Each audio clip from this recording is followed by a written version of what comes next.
नमस्कार, छत्तीसगढ़ के इस खास बुलेटिन में आप सभी दर्शकों का बहुत स्वागत है। आपके साथ मैं हूं दिव्या। शुरुआत करते हैं खबरों की, जहां आगामी लोकसभा चुनाव को लेकर सीएम विष्णुदेव साय ने चुनाव प्रचार शुरू कर दिया है।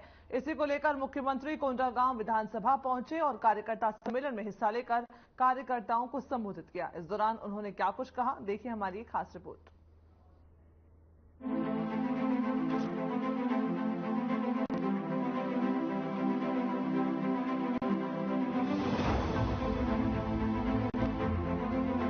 मुख्यमंत्री विष्णुदेव साय कोंडागांव विधानसभा पहुंचे। मुख्यमंत्री ने कार्यकर्ता सम्मेलन में हिस्सा लिया। इस दौरान उन्होंने कार्यकर्ताओं को संबोधित किया और लोकसभा प्रत्याशी को कोंडागांव विधानसभा से आशीर्वाद देने की अपील की। इसके साथ ही मुख्यमंत्री विष्णुदेव साय ने कहा कि कोंडागांव विधानसभा के देवतुल्य कार्यकर्ता आप सभी से हाथ जोड़कर विनती करता हूं कि बस्तर के बीजेपी प्रत्याशी महेश कश्यप को इस विधानसभा से बहुमत से जिताएं और साथ ही दिल्ली भेजने का भी काम करें। इसके साथ ही उन्होंने कहा कि पीएम मोदी की गारंटी और विष्णुदेव साय का विश्वास कभी नहीं टूटता है। तो ये 3 महीना में 100 दिन में हमारी छत्तीसगढ़ की सरकार ने जो किया है उसको भी उनको याद दिलाइए। आज वहीं मुख्यमंत्री विष्णुदेव साय ने कहा कि वर्तमान में सरकार बनते ही 7 वादों को पूरा किया गया, जिसमें 2 साल का बोनस, धान की अंतर राशि, महतारी वंदन योजना और 18 लाख प्रधानमंत्री आवास स्वीकृत सहित कई अन्य योजनाएं शामिल हैं। मुख्यमंत्री के संबोधन के बाद लोगों में उत्साह देखने को मिला। उसी को लेकर कार्यक्रम में जो लोग मौजूद रहे उन्होंने क्या कुछ कहा, आइए आपको भी सुनाते हैं। आज मुख्यमंत्री जी यहाँ पे आ रहे हैं कोंडागांव में। क्या लगता है कि जो प्रत्याशी महेश कश्यप खड़े हैं वो कैसे व्यक्ति है और आप लोगों के लिए अभी तक क्या क्या बीजेपी के द्वारा लाभ मिला है? आदमी मिला है, महेश कश्यप पूरा जनता का सेवा कर रहा है और भारतीय जनता पार्टी ने ऐसे चुना है, ऐसे आदमी को आम जनता के घर घर तक ये कुछ भी फायदा को पहुंचाने की। और भारतीय जनता पार्टी के कार्यकाल में बहुत आपका उज्ज्वला योजना हुआ, आपका अंत्योदय स्मार्ट कार्ड हुआ, वो सारी योजना घर तक पहुंचा है, इसलिए बहुत खुशी है सर। क्या आप लोगों को 2 साल का बकाया बोनस मिला? जी। और क्या क्या सुविधाएं मिली? अभी धान का भी रेट बढ़ गया, इसलिए भी किसान हम लोग बहुत खुशी है। पहले होता था थोड़े थोड़े किस्त में देता था, वो एक मुक्त नहीं मिलता था तो किसान कुछ खरीद नहीं पाते थे। अब एक मुक्त मिल रहा है तो मान लो कुछ भी पैसा अच्छी कार्य में लग रहा है। क्या लगता है बस्तर में इस बार फिर वापस क्या इस बार महेश कश्यप यहाँ से बहुमत से जीत हासिल करेंगे? भरपूर बहुमत से जीतेगा और हमारी सरकार केंद्र में भी बैठेगी, इतना हमारा विश्वास है सर। जो आज आ रहे हैं माननीय विष्णुदेव साय मुख्यमंत्री जी, लेकिन इसकी जो और लोकसभा प्रत्याशी जो महेश कश्यप जी हैं उसके लिए हम लोग सभी तन मन धन से हम लोग प्रयास कर रहे हैं।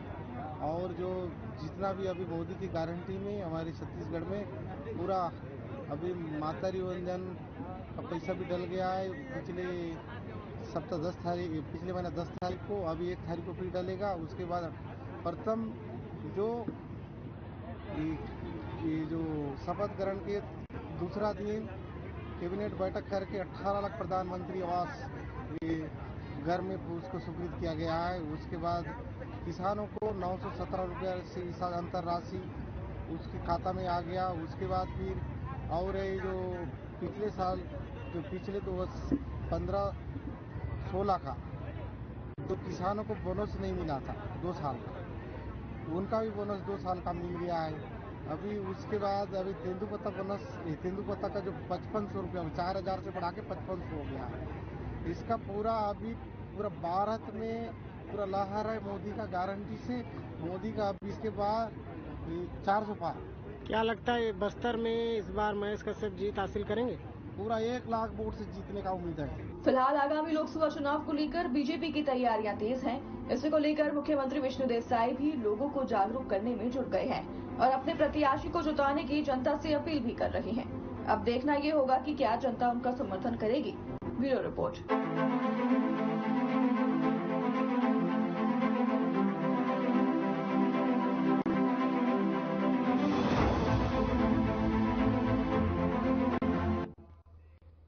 वहीं बस्तर संभाग के कांग्रेस प्रत्याशी कवासी लखमा 1 दिवसीय दंतेवाड़ा दौरे पर आए, जहां उन्होंने कांग्रेस के कार्यकर्ताओं में जोश भरते हुए पार्टी के हित में काम करने और कांग्रेस को भारी मतों से जीत दिलाने की अपील की है। वहीं सभी जगह समाज प्रमुख लोगों से भेंट कर और लोगों से वोट जो है वो करने की अपील की है, कांग्रेस के पक्ष में देने की अपील की है। केंद्र की बीजेपी सरकार को उखाड़ फेंकने के लिए कार्यकर्ताओं को जनता तक जाकर वोट मांगने की भी अपील की। साथ ही आपको बता दें कि जगदलपुर के महापौर और 2600 कार्यकर्ता जो कि बीजेपी में शामिल हुए हैं, उनके लिए लखमा ने सीधे तौर पर यह कहा कि महापौर के पार्टी से जाने से पार्टी शुद्ध हो गई है। ऐसे कार्यकर्ताओं की कांग्रेस पार्टी को कोई जरूरत नहीं है।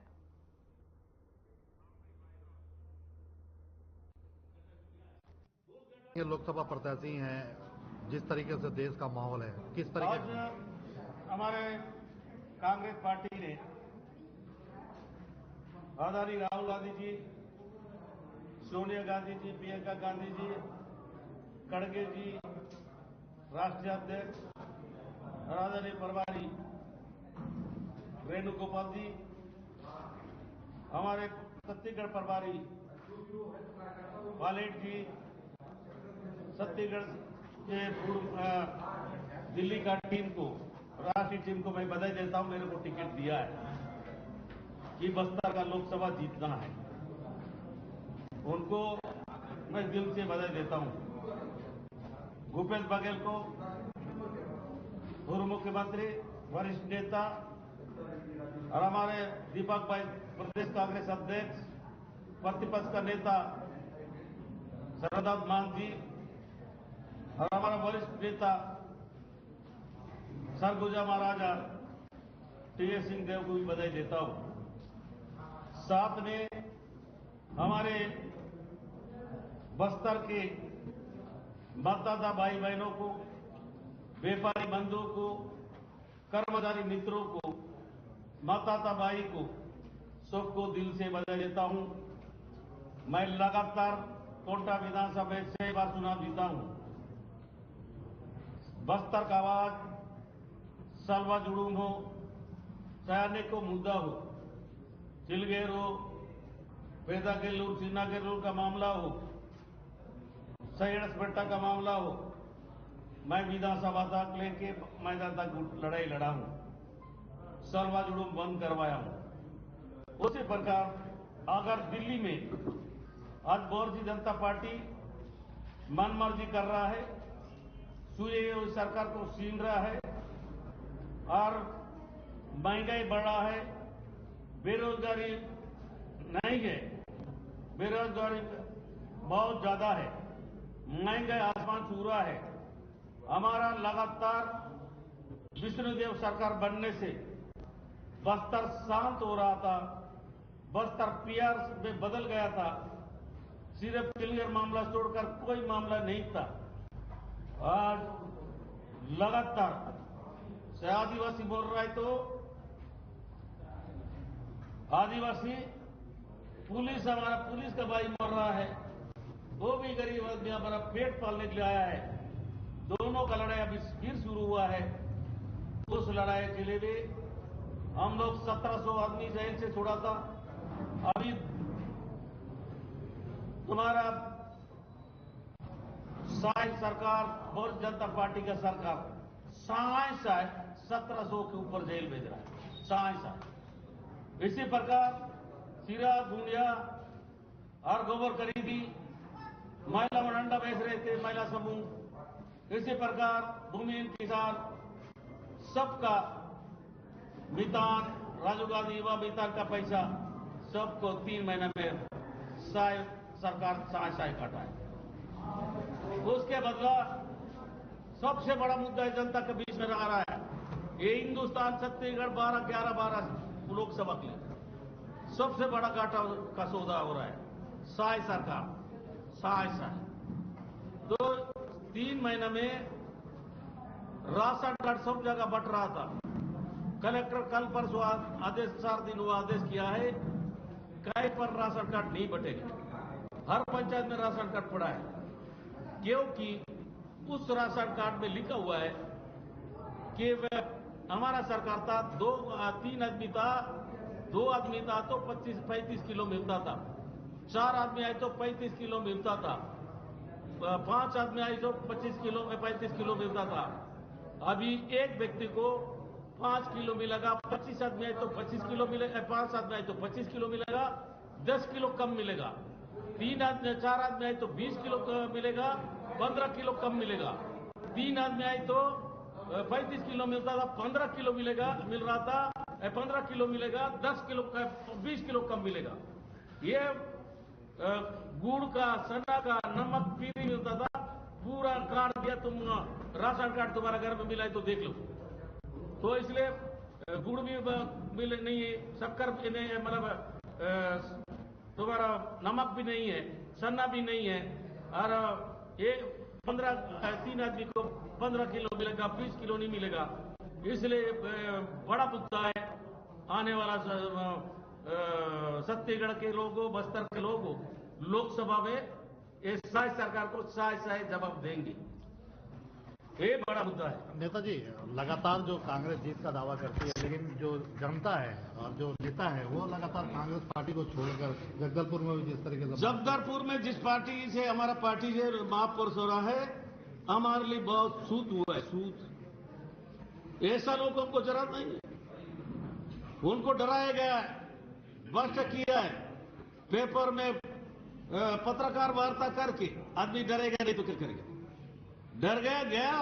एक बात ऐसा लोग को जरूरत नहीं है। अभी कांग्रेस पार्टी हमारा नेतृत्व में ग्रुप क्या नाम बस्तर का विधायक लेखेश्वर बघेल का नेतृत्व में और दीपक बाइस का नेतृत्व में, चाहे देवती कर्मा हो, सवीन कर्मा हो, चाहे विक्रम सिंह मंडावी हो, चाहे राजमान भंजाम हो, चाहे मोहन मरकम हो, सारे लोग एक लाइन पर खड़ा है, राबिन रानी का लाइन पर खड़ा है, और हमारे कांग्रेस पार्टी के प्रदेश अध्यक्ष भूपेश बघेल के लाइन पर खड़े हैं। ये चुनाव कांग्रेस का नहीं, संविधान बदलेगा।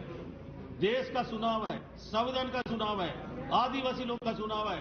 ये चुनाव हमारे देश को बचाने का चुनाव है, महंगाई को कम करने का चुनाव है। जीएसटी जैसे जूता, मोजा, ट्रैक्टर में जीएसटी लगा, राहुल गांधी प्रधानमंत्री बनेगा, जीएसटी खत्म होगा। छत्तीसगढ़ और बस्तर में क्या देश का प्रधानमंत्री बना, पंचायती राज का कानून, टीबी दूसरा।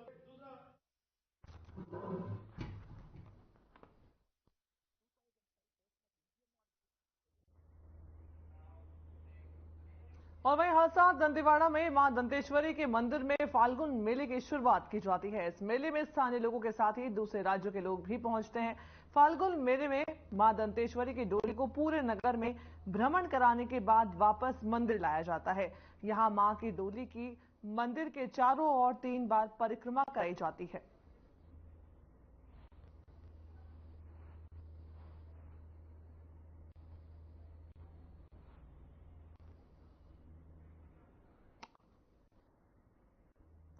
फाल्गुन मेले में मां दंतेश्वरी के मंदिर में फाल्गुन मेले की शुरुआत हो गई है। ये तस्वीर आप देख सकते हैं जहां पर माता की डोली लेकर के श्रद्धालुगण मंदिर पहुंच रहे हैं। मेले में पहुंचते हैं हजारों लोग।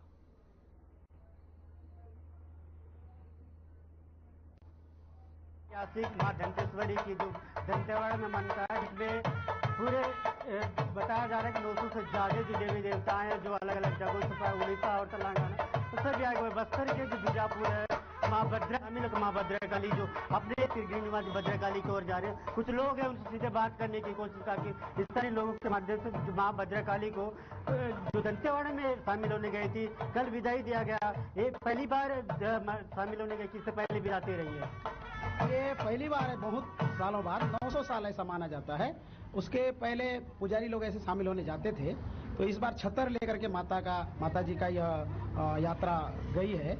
और 20 तारीख से हम लोग शामिल हुए थे। ऐसे मेला वहाँ का 16 तारीख से प्रारंभ हुआ था, 13 दिन का मेला था, और हम लोग 20 तारीख से शामिल होकर के विदाई लेकर के आ रहे हैं। यह देखा जाए तो बस्तर में हमारे जो गांव की देवी देवताओं का फागुन मेला एक देवी देवताओं का कुंभ जैसा है। हजारों छतर और उसके जो ध्वज वहाँ पर सम्मिलित होते हैं, उसके बीच में शामिल होने का हम भक्तों का, भद्रकाली के ग्रामवासियों का इच्छा था और हम इसमें शामिल होने गए। माँ भद्रकाली जी पर जो आस्था रखते हैं, पर घटनम क्षेत्र से बस्तर की आराध्य देव के रूप में भी इनकी पूजा अर्चना होती है।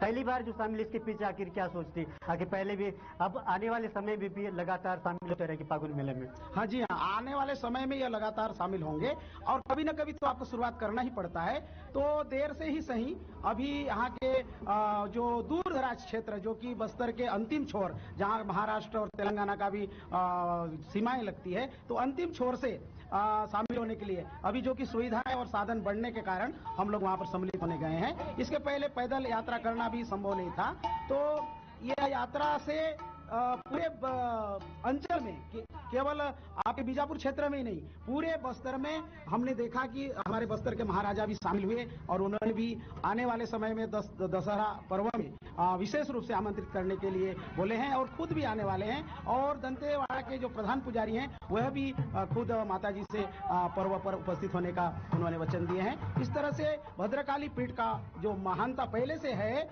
वह पुनः जागृत होकर हमारे पूरे बस्तर नहीं, पूरे छत्तीसगढ़, पूरे भारतवर्ष में व्याप्त होगा, ऐसा हम भक्त माताजी से भी प्रार्थना करते हैं और अनुभव करते हैं। जी बिल्कुल, आपने सुना। और भी लोगों से सीधे बात करनी। सर, आपका क्या नाम है? ये जो वर्तमान में जो बस्तर की स्थिति जो है, सुख शांति के लिए जो महिला का कितना असर होगा? रविशंकर शुक्ला। आदरणीय स्वामी प्रेम स्वरूपानंद सरस्वती, आप दंतेवाड़ा में आपका निवास है और आपके प्रेरणा से हम सभी लोग इस कार्यक्रम को सफल बनाने के लिए इसके लिए करीब 1-1.5 महीना पहले से सोचे और माता जी का आशीर्वाद हमारे इस क्षेत्र में सुख शांति स्थापित करे, इस कामना को लेकर लोगों में जो बिखराव है उसको एकत्रित करने के लिए, संगठित करने के लिए, जिससे एक संगठित शक्ति इसमें उभरे और किसी प्रकार का कोई भी जो ऐसे बातें, ऐसे काम जो समाज को विघटन करते हैं, समाज को तोड़ते हैं, तो उसको दूर करने के लिए, समाज में बुराइयों को दूर करने के लिए स्वामी जी के आशीर्वाद से, स्वामी जी के मार्गदर्शन से हम लोग इस यात्रा को संपन्न किए हैं और मुझे विश्वास है कि माता भद्रकाली की कृपा से इस क्षेत्र में सुख और शांति की स्थापना होगी। मेले में शामिल होने गए, उनके साथ ही साथ जो एक पहली शुरुआत है लेकिन आखिरी भी नहीं है, क्योंकि बस्तर की सुख शांति के लिए भी जिस तरीके से बताया जा रहा है कि फागुन मेले में शामिल मां भद्रकाली की जो आशीर्वाद वो बनी रहेगा। आने वाले समय में किस तरह की आयोजन होगा उसे भी आपको दिखाने खबर के लिए बीजापुर से रामचंद्र हेरोदा की रिपोर्ट।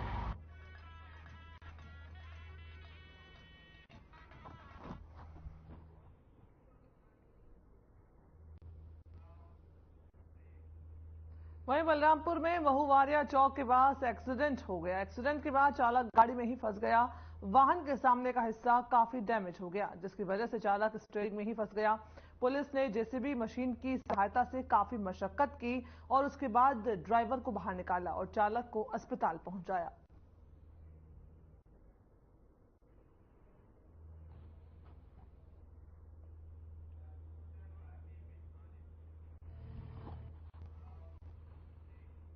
वहीं बीजेपी प्रदेश प्रवक्ता केदार गुप्ता और बीजेपी अनुसूचित जनजाति मोर्चा के अध्यक्ष विकास मरकाम ने प्रेस कॉन्फ्रेंस की है।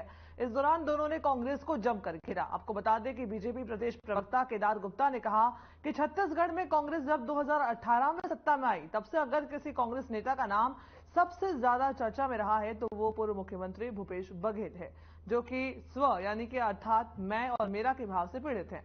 जबकि राजनीतिक क्षेत्र में सर्वजन हिताय सर्वजन सुखाय का सिद्धांत लागू होता है। इसके बाद बीजेपी अनुसूचित जनजाति मोर्चा के अध्यक्ष विकास मरकाम ने हमारे संवाददाता से खास बातचीत की। उन्होंने क्या कुछ कहा, आइए आपको सुनाते हैं।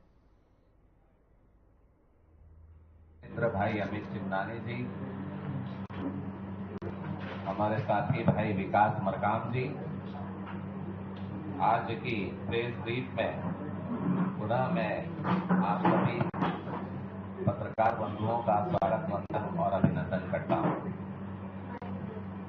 छत्तीसगढ़ प्रदेश में जब से कांग्रेस की सरकार एक बार सत्ता में अभी 18 में आई, तब से अगर किसी राजनेता का नाम सबसे ज्यादा चर्चा में है तो वो है माननीय भूपेश बघेल जी, जो स्व के भाव से पीड़ित है, मैं और मेरा, अर्थात स्व का भाव। जबकि राजनीति के क्षेत्र में बहुजन हिताय सर्वजन सुखाय का सिद्धांत लागू होता है, पर भूपेश बघेल जी ने सदैव स्व, मैं और मेरा के सिद्धांत पर राजनीति की। जब वो सत्ता में रहे तो मैं और मेरा इस भाव से उन्होंने छत्तीसगढ़ महतारी की धन संपदा को लूटा। तानाशाही रवैये से अधिकारियों को दबाव में लाकर और अपराध को फूलने फलने दिया, चाहे वो महादेव तट्टा ऐप हो, चाहे कोल स्कैम हो, सब मैं और मेरा स्व के भाव से था और आज अनेक नेता और अनेक अधिकारी कुछ जेल पे है और कुछ बेल पे है। ये स्व के भाव से था। जब वो सत्ता में थे तो कांग्रेस पार्टी का इतना नुकसान किया कि स्व के भाव ने कांग्रेस पार्टी की सत्ता छीन ली। आज विपक्ष में है तो भाव मरा नहीं, स्व का भाव जिंदा है, मैं और मेरा जिंदा है। पार्टी से कोई लेना देना नहीं है, कांग्रेस पार्टी से उनको अब ये स्पष्ट हो चुका है उनकी करनी से। जब उन्होंने यहां पर लोकसभा चुनाव का अवसर शुरू हो रहा था तब कहा कि मैं चुनाव नहीं लड़ूंगा, बाकी लोग लड़ेंगे। उनको स्पष्ट रूप से दिखाई दे रहा था कि छत्तीसगढ़ की जनता उनके भाव को समझ चुकी है, वो अपने लिए राजनीति करते हैं, इसलिए वो तैयार नहीं थे। जब पार्टी ने जबरदस्ती की तो उन्हें मालूम था कि रायपुर से तो बुरी तरह हारेंगे, दुर्ग के तरफ उनकी आंख गई और वहां पर हमारे मजबूत प्रत्याशी को देख फिर वह पार्टी ने जबरदस्ती की तो वो राजनांदगांव भाग खड़े हुए। राजनांदगांव जाने के बाद उनको अपनी हार स्पष्ट रूप से दिखाई दे रही है, क्योंकि वहां के कार्यकर्ता माननीय कांग्रेस पार्टी के, मैं कहूंगा दिग्गज कार्यकर्ता अरुण सिसोदिया, जिन्होंने मंच से ही कहा, वैष्णव ने मंच से ही कहा, सुरेंद्र वैष्णव ने, कि आपको अब फुर्सत मिली है।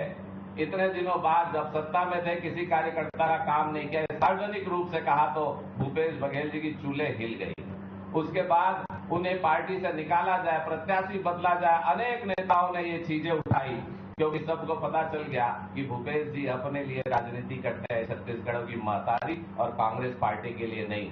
अब लगातार ये मांग उठ रही है किया कि स्व के भाव ने कांग्रेस पार्टी की सत्ता छीन ली। आज विपक्ष में है तो भाव मरा नहीं, स्व का भाव जिंदा है, मैं और मेरा जिंदा है। पार्टी से कोई लेना देना नहीं है, कांग्रेस पार्टी से उनको अब ये स्पष्ट हो चुका है उनकी करनी से।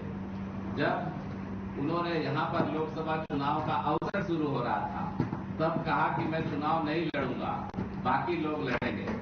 उनको स्पष्ट रूप से दिखाई दे रहा था कि छत्तीसगढ़ की जनता उनके भाव को समझ चुकी है, वो अपने लिए राजनीति करते हैं, इसलिए वो तैयार नहीं थे। जब पार्टी ने जबरदस्ती की तो उन्हें मालूम था कि रायपुर से तो बुरी तरह हारेंगे, दुर्ग के तरफ उनकी आंख गई, पर वहां पर हमारे भूपेश जी अपने लिए राजनीति करते हैं, छत्तीसगढ़ की महतारी और कांग्रेस पार्टी के लिए नहीं।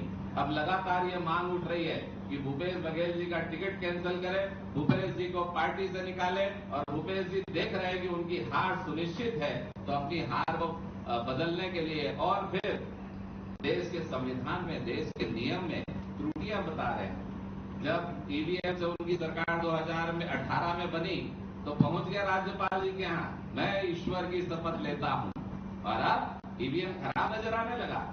हिमाचल में बड़ा अच्छा लगा इनको ईवीएम, राजस्थान में पिछली बार सरकार बनी तो ईवीएम अच्छा था इनका, कर्नाटक में सरकार बनी तो ईवीएम अच्छा था, 2004 से 2014 मनमोहन सिंह की सरकार बनी तो ईवीएम अच्छा था। क्या मनमोहन सिंह को इनसे कम अनुभव था जो उन्होंने बैलेट चालू नहीं किया? तो भूपेश जी स्व के भाव से पीड़ित है, और अब वो कार्यकर्ता को कह रहे हैं 372, 380 लोग चुनाव पे खड़े हो और बैलेट से चुनाव हो। तो मुझे ऐसा लगता है कि उनको लग रहा है कि वो सत्ता में है और छड़ी उनके हाथ में, जिससे चाहे नचा ले।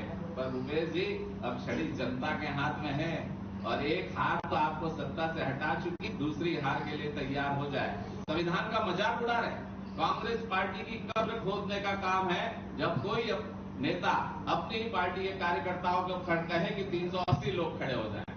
वो अपनी हार का एक और कारण जनता को बताने के लिए कि इतने लोग खड़े हो गए, मैं क्या कर सकता हूं। तो मुझे ऐसा लगता है भूपेश बघेल जी ये जो कुछ भी कर रहे हैं, मैं और मेरा स्व के भाव से कर रहे हैं। भारतीय जनता पार्टी का मानना है कि भूपेश।